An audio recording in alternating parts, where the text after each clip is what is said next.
Esta es Cristiandad, luchando para que Cristo reine.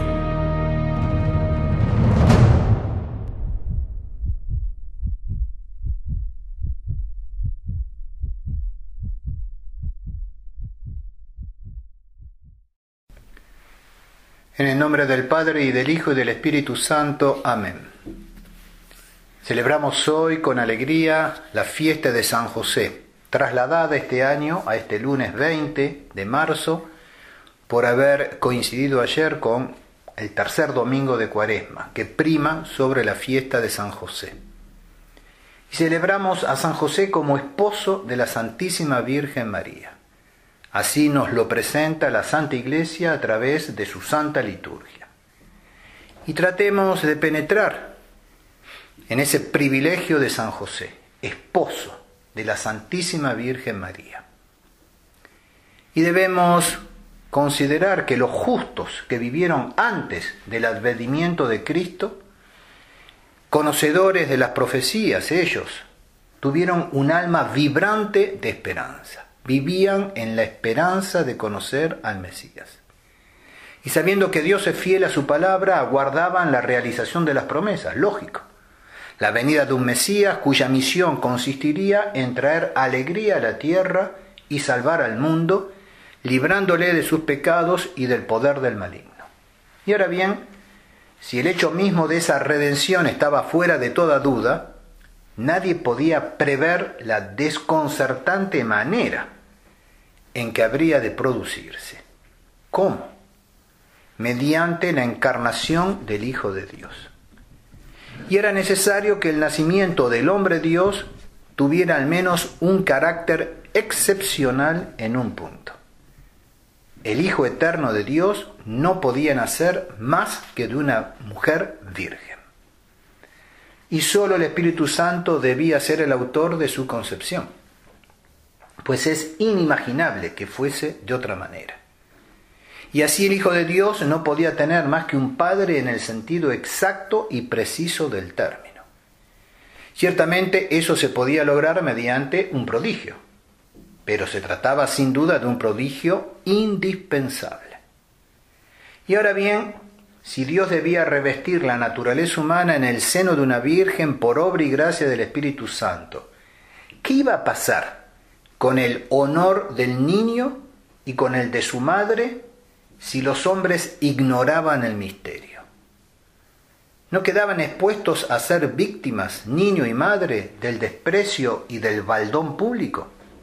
¿No recaería la vergüenza sobre aquel que venía a purificar al mundo de toda mancha, lo mismo que sobre aquella que lo había engendrado?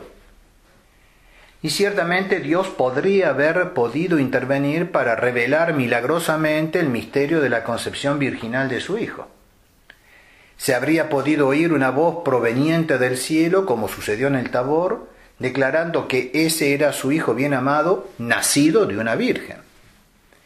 Pero esta forma de obrar no es propia de Dios.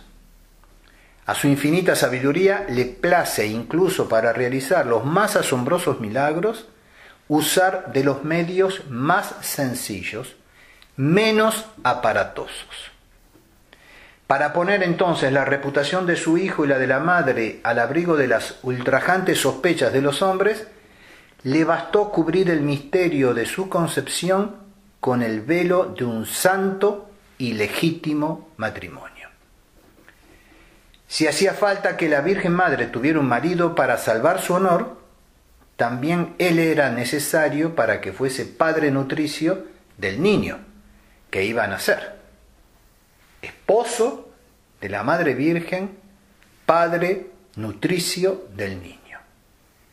Asombrosa proposición si se piensa que este niño es el Verbo Divino y que por lo tanto padre nutricio de todas las criaturas, aquel de quien todos los seres reciben su vida, su sustancia y su crecimiento. Iban pues a cambiarse los papeles y la criatura a convertirse en proveedora de su Creador. Así iba a ser en efecto.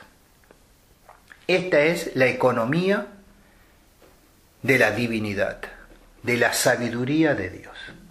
Aquel cuya providencia abarca la entera creación va a pedir a una criatura humana que le socorra, porque quiere nacer como los demás niños, desnudo, frágil, inerme, incapaz de proveer por sí mismo a las necesidades más imperiosas de su naturaleza humana, sin poder expresarlas más que mediante gemidos inarticulados y lágrimas.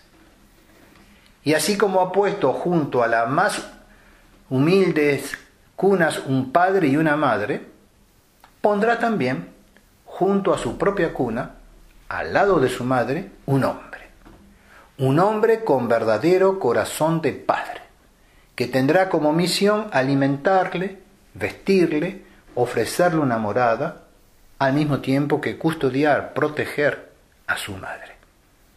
Y todas esas tareas le van a ser confiadas a San José. Cuando el Señor, en su infinita misericordia, promulgó el decreto de nuestra redención, no sólo escogió en el tiempo todas las circunstancias que debían preceder, acompañar y seguir a esa ejecución, sino que también determinó con toda precisión el oficio y orden de todos aquellos que debían tomar parte en ese portentoso misterio. Y así, como desde toda la eternidad escogió entre todas las mujeres a la que había de ser Madre Virgen del Verbo, eligió también entre todos los hombres al que había de servir de padre legal al Hijo, de esposo virginal a la Madre, y de sostén, custodio y defensa de entre ambos. Y de aquí se sigue que María debió de estar comprendida inmediatamente después de Jesús en el decreto de la encarnación del Verbo y predestinada a ser la augustísima reina y madre del Hijo de Dios. María estar comprendida en ese decreto de la encarnación. De aquí se sigue también que a la predestinación de la Virgen Madre debió seguir también la predestinación de San José, porque para ocultar al mundo ese misterio hasta que se realizase, así como para poner a salvo el honor de la madre y el buen nombre del niño, era preciso que María fuera desposada con el varón más justo y más humilde de la casa de David, también se sigue que desde toda la eternidad esto debió ser previsto. Pero eso no se concibe, por eso no se concibe la predestinación de la Virgen Santísima sin contemplar a su lado a su castísimo esposo, el glorioso patriarca San José. Porque Dios quiere la encarnación de su Hijo, quiere una madre para él, y porque quiere una madre virgen para él, quiere también un padre putativo, un padre virgen, pero verdadero esposo de su madre. Y así al comienzo de la creación, la maravillosa sabiduría de Dios dijo a Adán, tras llamarle a la existencia: no es bueno que el hombre esté solo, yo le daré una ayuda semejante a él. Pues bien, cuando llegó el momento elegido por Dios para reparar el desastre causado por el pecado de la primera pareja, vio que tampoco era bueno que la Virgen diese a luz sola, sin apoyo, sin ayuda de nadie. Y así San José fue el fruto de ese gran designio divino. En el pensamiento de Dios estaba predestinado a dar al niño que había de nacer y a su madre un hogar tranquilo, con objeto de que uno y otro pudiesen disfrutar a los ojos de los hombres de una situación normal. Habría de ser el guardián que rodearía como con un velo de silencio, de candor, de paz, de respeto, la inocencia de María y la debilidad del niño. Y así, gracias a San José, su honor quedaría libre de toda sospecha. Y si un día hubiera de ser puesto en tela de juicio, sería el testigo más autorizado, el menos sospechoso, para atestiguar su integridad. Y a la espera de que la identidad del niño quedase desvelada, sería con su sola presencia silenciosa y santa el guardián del secreto de la encarnación virginal.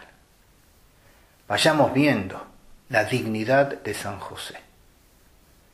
Así como la Virgen fue antes del tiempo predestinada a ser la madre del Hijo de Dios, así San José fue, juntamente con ella, escogido por nutricio y custodio de Jesús y de María.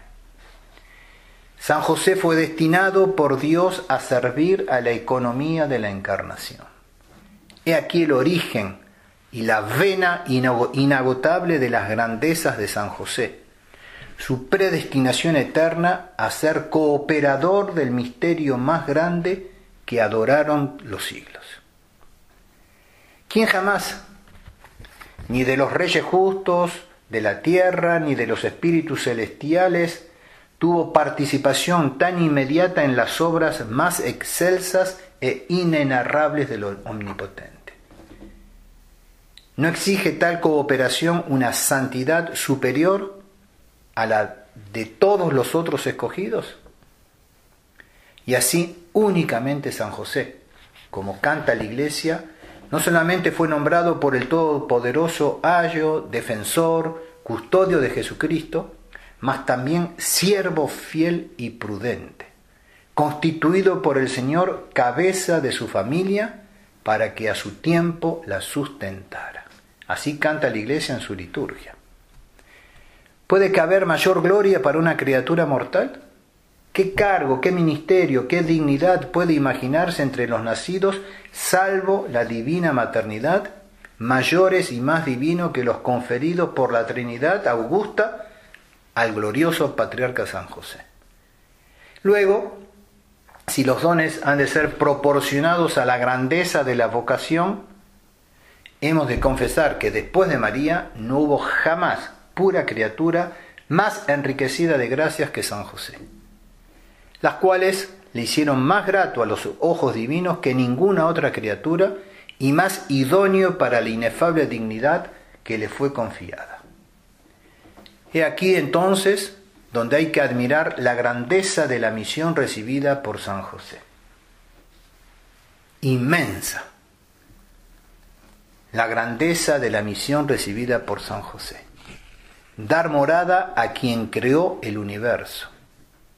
Alimentar a quien es la providencia mantenedora de todos los seres. Vestir a quien da a los lirios del campo un ropaje más maravilloso que el de Salomón. Ejercer respecto de aquel a quien todos los hombres llaman Padre, la carga y los deberes de la paternidad. Pero, por sublime que fuese la tarea que Dios confió a San José, lo que esperaba de él, en primer lugar, era su abnegación. Y aquí también San José es inmenso. En proporción a su grandeza, a sus cualidades, a sus virtudes, consideremos su abnegación. Cada vez que Dios llama, sus exigencias implican para el llamado la obligación de vaciarse moralmente de sí mismo, con objeto de no tener a la vista más que la búsqueda de los deseos divinos. Esa abnegación, ese vaciarse, para estar a la altura de la misión confiada. Y por eso el alma de San José debía estar dispuesta a todas las renuncias, a todas las abnegaciones. Y por eso también Dios, que le había escogido desde toda la eternidad, le había ido moldeando espiritualmente para que estuviese a la altura de sus funciones.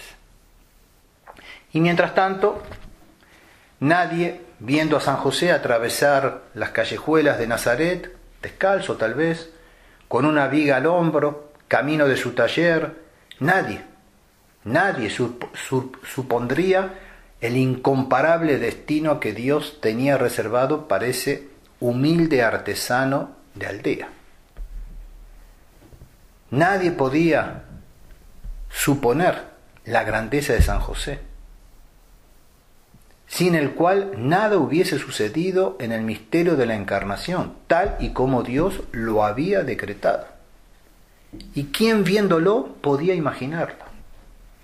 Y cuando la Biblia nos dice que el faraón se quitó su anillo y se lo puso en el dedo al José del Antiguo Testamento, lo vistió con sus vestiduras de fino lino, le puso un collar de oro y le hizo montar en su carro mientras los heraldos ordenaban a todos que se arrodillasen a su paso, ¿no anunciaba proféticamente el triunfo de nuestro glorioso San José?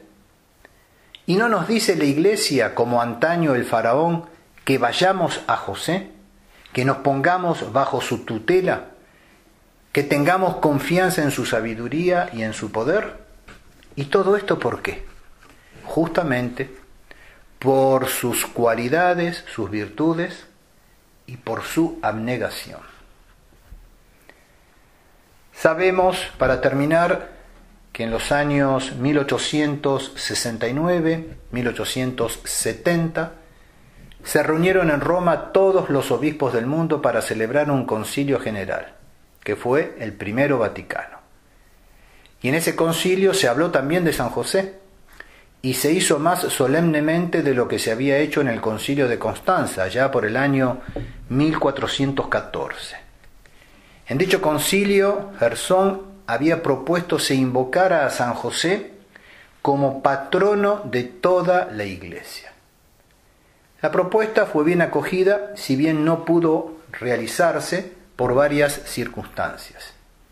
Pero en el primer concilio vaticano fue presentada la misma petición por muchísimos obispos, no solo en nombre propio, sino también en nombre de los feligreses confiados a su cuidado. Y el concilio aplaudió la proposición y el Papa Pío IX, de felicísima memoria, con un decreto que expidió el 8 de diciembre de 1870, Quemadmodum Deus, declaró solemnemente a San José patrono de la Iglesia Universal. Y de este modo, el que fue patrono de la Sagrada Familia pasó a ser patrono de toda la Iglesia. Este glorioso título dado a San José es antiguo, si se considera el culto privado, porque desde muchos siglos venía siendo invocado como patrono de la Iglesia Universal por algunos cristianos. Es al mismo tiempo nuevo si se atiende a la declaración pública y oficial, porque la Iglesia no lo saludó como tal, sino después de 1870. Muy a propósito fue este decreto del Sumo Pontífice Pío IX, repito, muy propio de San José es el título con que se lo honra, pues él desde el cielo hace por todos los cristianos lo que los santos patronos locales o particulares hacen para con los cristianos de determinado país, de una provincia, de un reino. Esto es, los asiste, los protege, los defiende y se constituye en su abogado defensor y padre ante el trono de Dios. Todo esto es lo que hace San José por la Iglesia Universal y por todos y cada uno de sus miembros.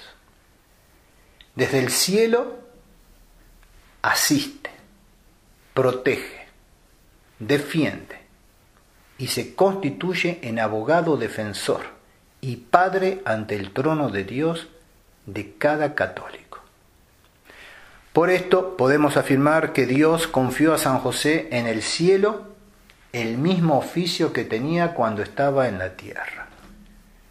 Aquí abajo fue el custodio del cuerpo real de Jesucristo. Desde el cielo es el custodio de su cuerpo místico, la Iglesia Católica. A nosotros el confiarnos al santo patrono de la Iglesia Universal, a nosotros de ponernos bajo la tutela del gran San José. En el nombre del Padre, y del Hijo, y del Espíritu Santo. Amén.